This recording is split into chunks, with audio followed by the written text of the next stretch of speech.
آمنوا اركعوا واسجدوا واعبدوا ربكم وافعلوا الخير لعلكم تفلحون.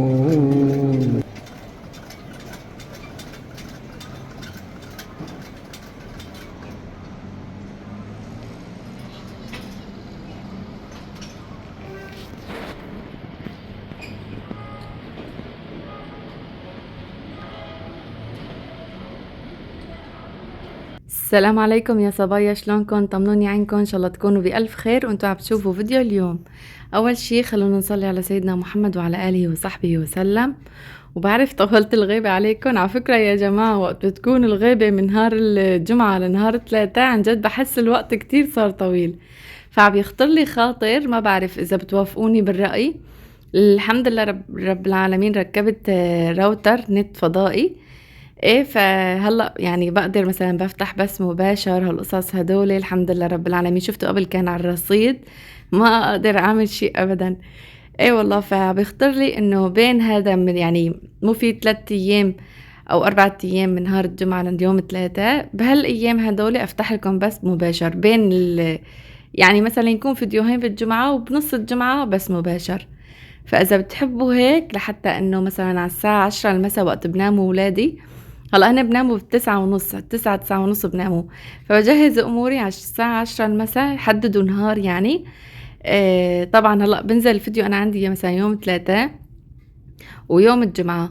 مثلا الجمعة سبت احد ما بعمل بس يعني على التنين بيكون يعني البث المباشر. فاعطوني رأيكم اذا بتحبوا لحتى هيك يعني اعمل بس مباشر ان شاء الله، لانه هلا ما بقى باكل هم يعني بالنسبة للشبكة وهالامور هاي، وحتى الشبكة الحمد لله قوية يعني بتشبه الشبكة التركية.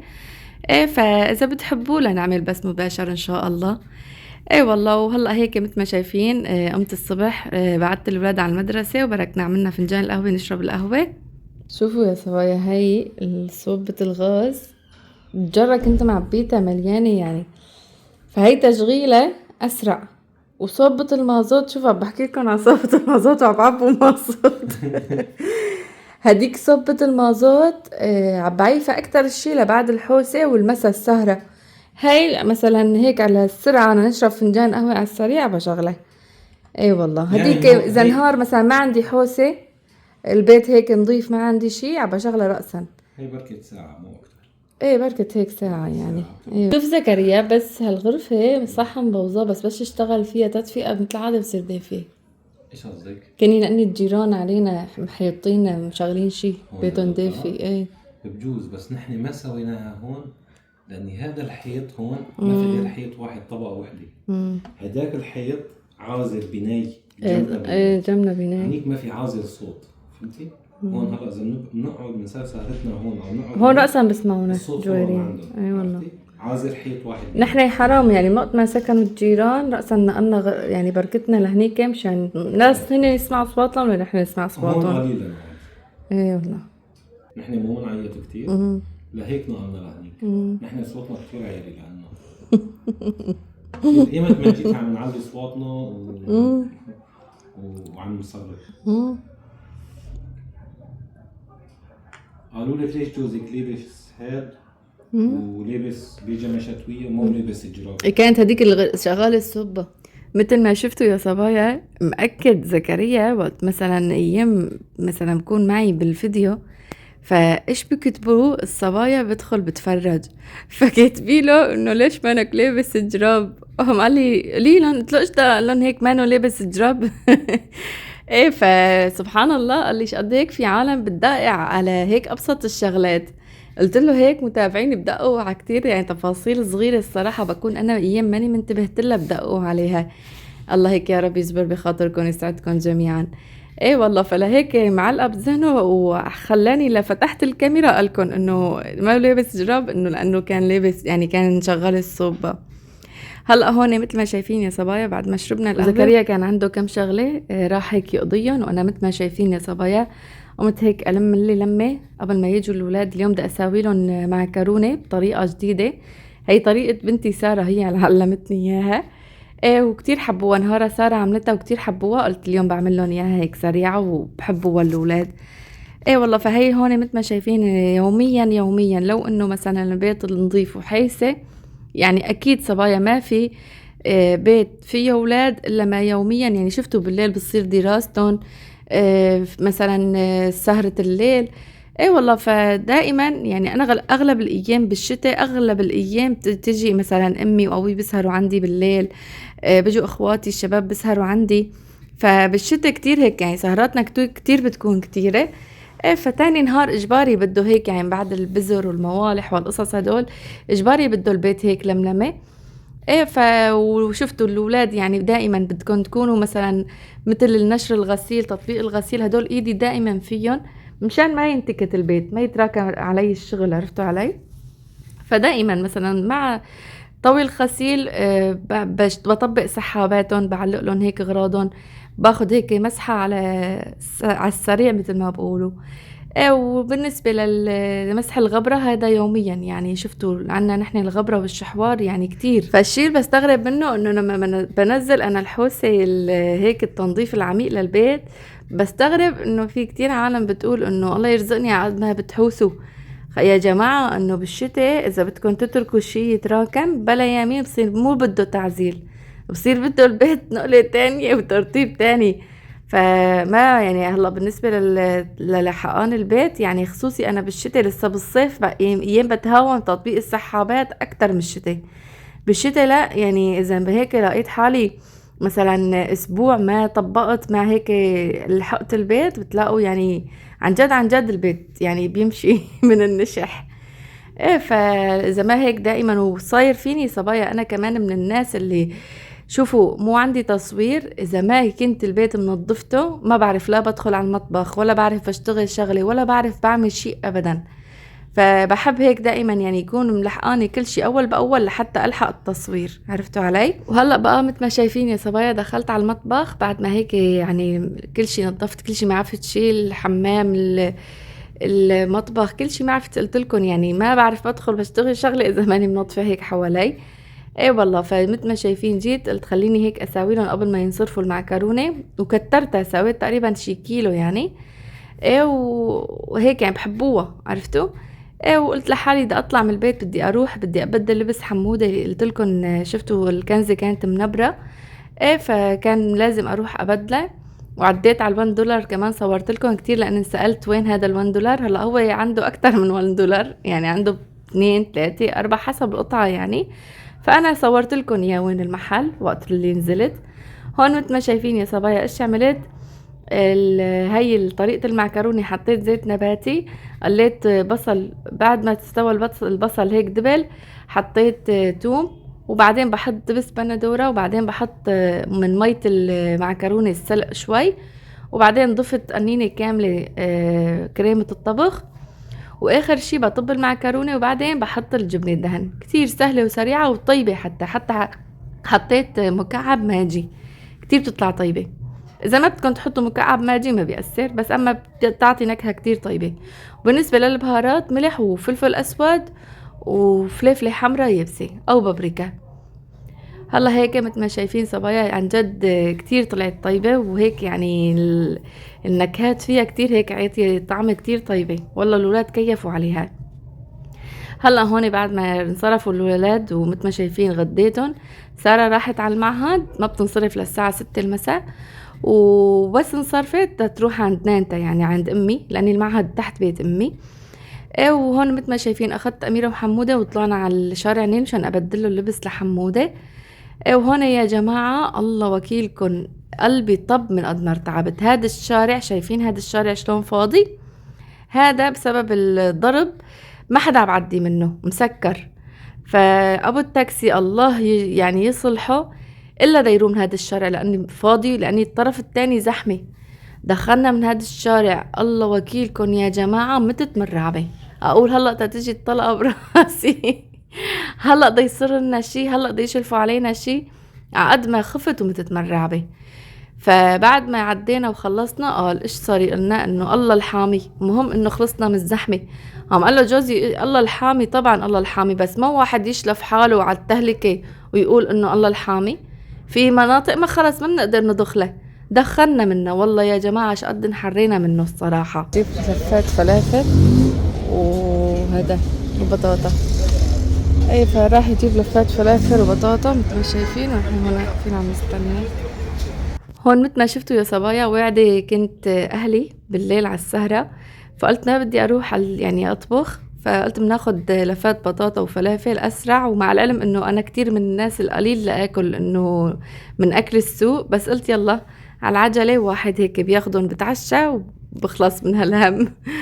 هون مثل ما شايفين يا صبايا حبيت افرجيكم اللبس، مو قلت لكم بدلت له يا لحمودة، طلعت الكنزة منتورة شفتوها، فبدلت له ما لقيت له على قياسه من هدوليك في نمر اصغر يعني، فجبت له هذا.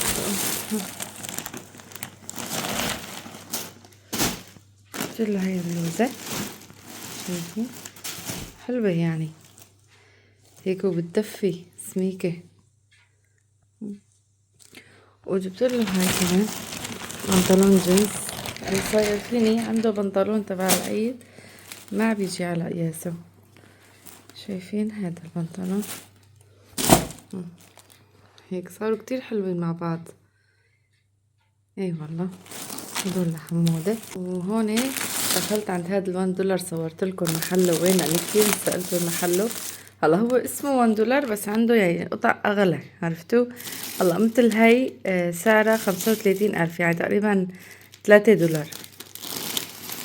شايفين هي اشتريتها مشان وش التخت، احطها على وش التخت يعني. لقيت هيك لونها حلو بيج، بتصير كمان للديوانات حلوة، بدي اجرب اذا لقيتها حلوة بجيب تنتين تانيات. وهون بقى جبت هدول الصحون يا صوايا كتير عبلزمني شي غميق ومع بلاقي، عملت هيك يعني هدول عملت هيك هدول بلزموا كتير بلزموني، عرفتوا؟ شفافات مشان سكب الرز مثلا، وسكب شي جنبه مثلا شندق الكون لبنية هيك قصص شي شبرك. اي والله فمثل ما شايفين سعر وحدة 1.25 دولار 25 سنت، اثنيناتهم حقهم 29,000. اي والله فكتير هيك كان لازمني هيك شي يعني. اي وهدول هن مشترياتي، قلت هيك افرجيكم اياهم طول ما ابشع هالشغلة. هو يا جماعة وقت بشيل اللزقة هي اللي بكرهها تحتها بدها مي سخنة على الأغلب، ما بعرف شلون إذا بتعرفوا طريقة تنشال فيها لأنه ضلش الساويت ما بعرف. مهم هدول هن الشغلات اللي جبتن معي. وهون مثل ما شايفين يا صبايا هدول الأغراض اللي جبتن حطيتهم بالمطبخ. جبت معي هون حليبونة 4 زروفة، وجبت هدول كيكات مشان المدرسة شان الأولاد، وجبت مثل ما شايفين ليو تقريبا 5 علب، وهذا البسكويت الصادا. الليو هو الطون. شوفوا صبايا أنا من الناس اللي كتير بحب يكون عندي معلبات، وقالت هيك حواضر شان إذا واحد بالأيام مثلا ما خيطر لي إنه أطبخ، لأني أنا ما كل نهار بطبخ يعني بالأسبوع كله لا أطبخ طبختين مثل عادي، والباقي الأيام مثلا حواضر بنفتح طون هيك شغلات، عرفتوا علي؟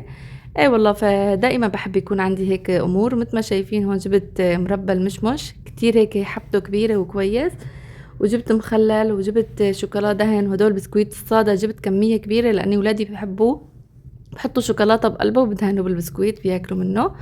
وجبت يعني كذا علبة من بسكويت الصادا مشان بدي اعمل حلى الحطب، قلت يعني تاني يوم بدي اعمله ان شاء الله، بس عملت حلى الحطب رح افرجيكم شلون رح ينجح معي لما رح ينجح. وهون جبت مثل ما شايفين يا صبايا هي اللهم صل على النبي لبنة هيك مدعبلة. وهلا هيك مثل ما شايفين شلت الاغراض لملمت البيت ما ضل عندي شي. جيت بقى هون وصلوا خالد وامي وابوي، حطيت بقى هيك اغراض السهرة هدول كنت جايبتهم هيك انا وزكريا معنا. شوفوا صبايا نحن من الناس اللي انا وزكريا مو من هلا من زمان. هلا سبحان الله الغربة هي اللي هيك يعني سبحان الله بالغربة شفتوا ما كانت هالجمعات اللي كتيرة، بس هون بتلاقوا مثلا انا بنزل نهار بنزل فيديو بروح بنام عند اهلي يعني الي موعد عرفتوا بكون فاضية بهذا النهار. يعني مثل هلا اليوم نزلت لكم فيديو عندي المساء بدي ألمن البيت واطبخ لهم هيك طبخة سريعة، وبدي اروح انام عند اهلي، تاني نهار الصبح بجي على البيت بقاش علي شغلات بخلصها. وقبل ما نسافر من سوريا كنا يعني ما في نهار مثلا، يعني بالنادرات بالشتاء انه لنسهر انا وزكريا لحالنا بالليل. يعني يا مثلا ابوي دا يجي لعندي يسهر، يا اما امي واخواتي، يا اما كانت هديك الايام الله يرحمها نانتي امه لابوي كتير كانت تجي لعندي هديك الايام تسهر عندي، كتير تحب هيك القعده مع زكريا. هلا يمكن ما بتعرفوا هاي الشغله، انه زكريا كتير هيك القعده معه حلوه، السهره معه كتير حلوه، كتير بسلي. وعلى فكره يعني وقت بنسهر هيك سهرات كتير بنضحك. فهديك الايام كانت نانتي امه لابويا مو عايشه لوحدها، لما تجي لعندي تسهر عندي الله وكيلكم زكريا ما ايام ما يخليها تروح، يخليها تنام عنا مشان ما تروح متاخره على البيت. فتقلي يعني انا من قليل لاطلع من بيتي او انام عند حدا، يعني حتى كتير قليل تروح مثلا عند اهلي زياره ما تحسن تنام برات بيتها. تقلي هيك يعني سبحان الله مريح، يعني بيتك مريح يعني. ما بعرف مو لاني انا بس عن جد الجي لعندي والسهرة هيك مريحة بتسلي مضحكة انه نحن من الناس اللي كتير من هيك بنعطي جو ضحك بالبيت، عرفتوا علي؟ حتى انا وزكريا يا جماعة انه مو كأنه شلون بدي اقلكن انه هيك عيلة، تحسوا يعني كأنه رفقات اكتر من انه مثلا هيك، عرفتوا علي شلون؟ ما بعرف اذا قدرت اوصلكم الفكرة. بس يعني كتير بنمزح بنضحك كتير هيك بنحب يعني المزح، جو المزح عن جد. ويمكن بتلاحظوا هذا الشيء بالفيديوهات انه زكريا كتير مثلا هيك يعني شلون بدي اقولكم بيعطي جو حلو وقت اللي بكون معي بالفيديو هيك عم بيحكي، بيعطي هيك يعني جو بالمزح وبالهيك يعني حتى مع الاولاد حتى مع الناس الغريبة. يعني هيك سبحان الله بنحب يعني اجواء هيك الجمعات والسهرات والمزح والضحك وهالقصص هدول. هلا هون مثل ما شايفين يا صبايا قمت حطيت هيك هاي الصينية كتير عجبتني، ها كتير حبيتها وكتير هيك حلوة مع هيك السهرة والنقراشات وهالقصص هدول. ايه والله فهو صورت لكم ها عشان ما تقولوا لي وين المحل، صورت لكم اياه يعني اضطريت انه اروح تاني نهار لجنبه. ايه ودخلت لعنده وصورت لكم اياه. وهلا هيك مثل ما شايفين يا صبايا هيك كانت سهرتنا لليوم، هيك كان فيديو اليوم. ان شاء الله تكونوا هيك انبسطتوا وتسليتوا معي وحبيتوا هيك الاجواء الشتويه، مثل ما بقولوا الاجواء الشتويه الدافيه جنب هالصوبه وهالقصص هدول. الله هيك يا رب يديم هالنعمة الهدوء عن جد يا جماعة. صرنا وقت يكون مثلا انه ما في شي بالبلد وهيك يعني الاوضاع هادية صرنا نحس انه هي نعمة يعني. فالله هيك يديم الامن والامان يا رب. وهلا هيك وصلت معكم لنهاية الفيديو، ان شاء الله تكونوا تسليتوا وانبسطتوا معي في فيديو اليوم واستفدتوا لو بشي بسيط. بحبكم كتير كتير، بشوفكم ان شاء الله بفيديو جديد وروتين جديد. بأمان الله صبايا، سلامات.